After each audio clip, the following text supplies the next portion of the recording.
जय श्री कृष्णा, जय श्री राधे। मैं पंडित सोमेश कांत रविकांत दीक्षित, माँ वैष्णो माता मंदिर, जबलपुर से आप सभी का अपने इस YouTube चैनल पर बहुत स्वागत करता हूँ। यदि आपने अभी तक मेरे इस चैनल को सब्सक्राइब नहीं किया है तो इसे अवश्य करें। साथ ही बेल आइकन भी दबाएं, जिससे आपको नित्य नई जानकारियाँ प्राप्त होंगी। हम बात कर रहे हैं कार्तिक मास कृष्ण पक्ष की एकादशी की।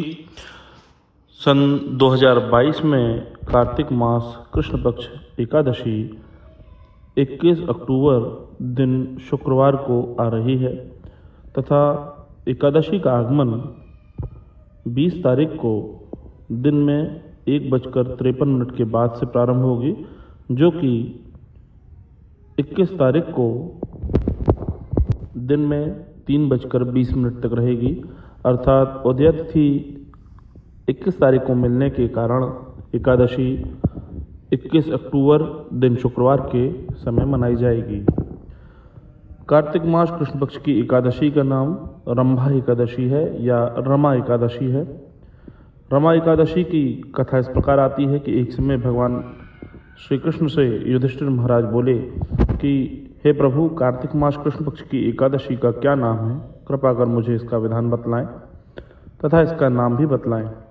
तब भगवान बोले कि हे राजन, कार्तिक मास की कृष्ण पक्ष में रमा नाम की शुभ एकादशी आती है। मैं उसकी कथा तुमसे कहता हूँ। यह सभी पापों को हरने वाली कथा है। प्राचीन समय में मुचकुंद नामक राजा था। वह राजा विष्णु का भक्त था और सत्यवादी था। धर्म से पालन करते हुए वह अपने राज्य में चारों ओर प्रतापी राजा के रूप में ख्यापित हुआ। उसके घर में उसकी एक बेटी थी जिसका नाम चंद्रभागा था। उसका विवाह राजा चंद्रसेन के बेटे शोभन के साथ हुआ। वह शोभन कभी अपने ससुर के घर गया। उसी दिन पवित्र एकादशी का समय आया।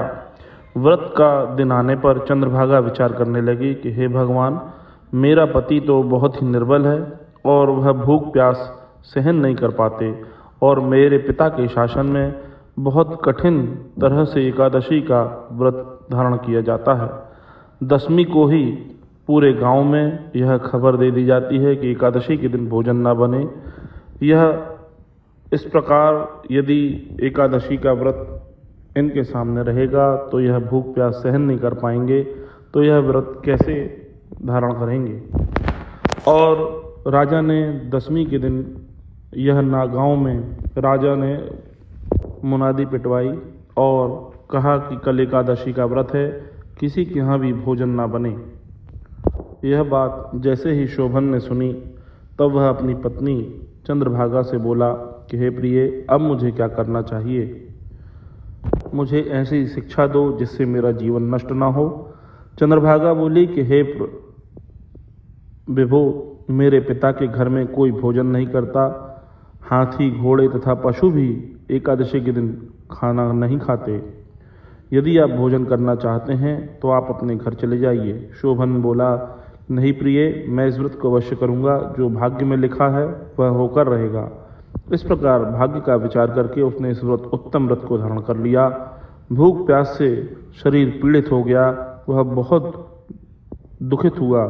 सूर्य अस्त हो जाने पर भी उसने भोजन नहीं किया, परंतु जो वैष्णव मनुष्य थे उन्होंने बड़े हर्ष के साथ भगवान श्री हरि विष्णु का संकीर्तन किया, परंतु शोभन से भूख सहन नहीं हुई और सूर्योदय होने के पूर्व ही शोभन की मृत्यु हो गई। राजा ने अपने दामाद का दाह संस्कार करवाया तथा उसका अंतिम संस्कार होने के बाद उसकी पत्नी चंद्रभागा और अपने पिता के घर पर ही रहने लगी। रमा एकादशी के व्रत के प्रभाव से मंदराचल के शिखर पर शोभन को बहुत ही रमणीय द्वीपुर मिल गया। वह सिंहासन पर बैठा। श्वेत छत्र और चंवर प्राप्त हो गए। किरीट, हार, बाजूबंद्र, इनसे वह सुशोभित हो गया। गंधर्व और अप्सरा शोभन की सेवा करने लगी। वहाँ शोभन दूसरे इंद्र की तरह शोभा को प्राप्त हुआ। मुचकुंदपुर में रहने वाले एक सोमनाथ शर्मा नामक ब्राह्मण थे। वह तीर्थ यात्रा पर गए। उसने वहाँ पर राजा के जमाई को देखा। वह उसके पास गया। उस शोभन ने शीघ्र ही सिंहासन से उठकर उस ब्राह्मण को नमस्कार किया और अपने परिवार की, अपने ससुर की कुशल क्षेम पूछी तथा अपनी पत्नी चंद्रभागा के विषय में भी पूछा और नगरवासियों की कुशल क्षेम पूछी।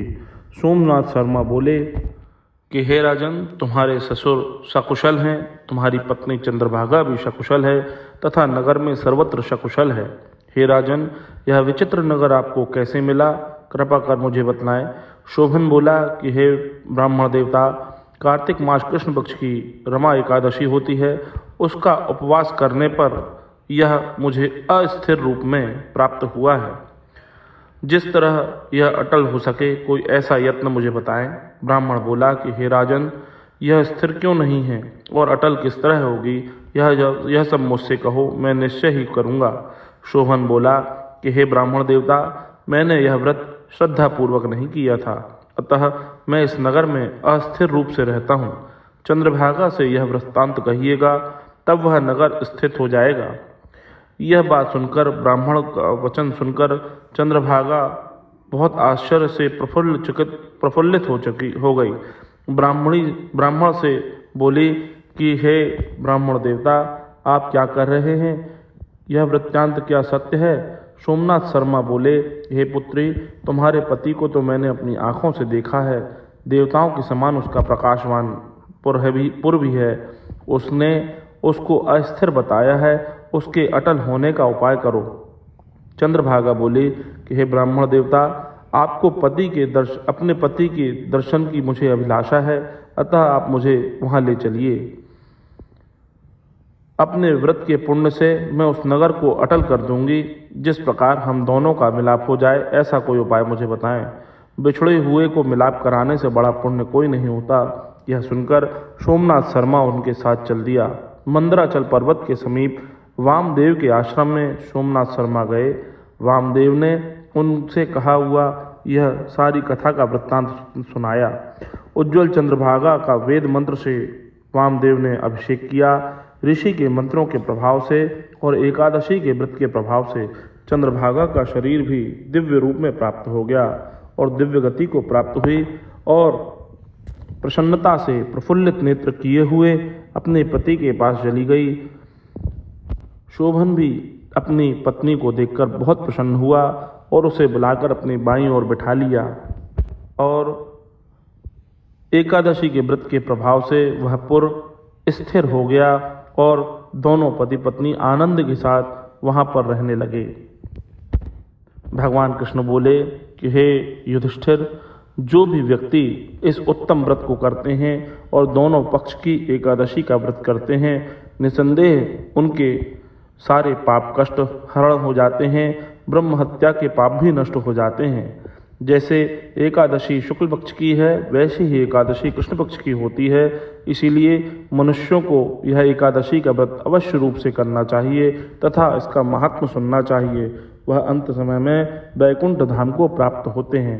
बोलिए वृंदावन बिहारी लाल की जय।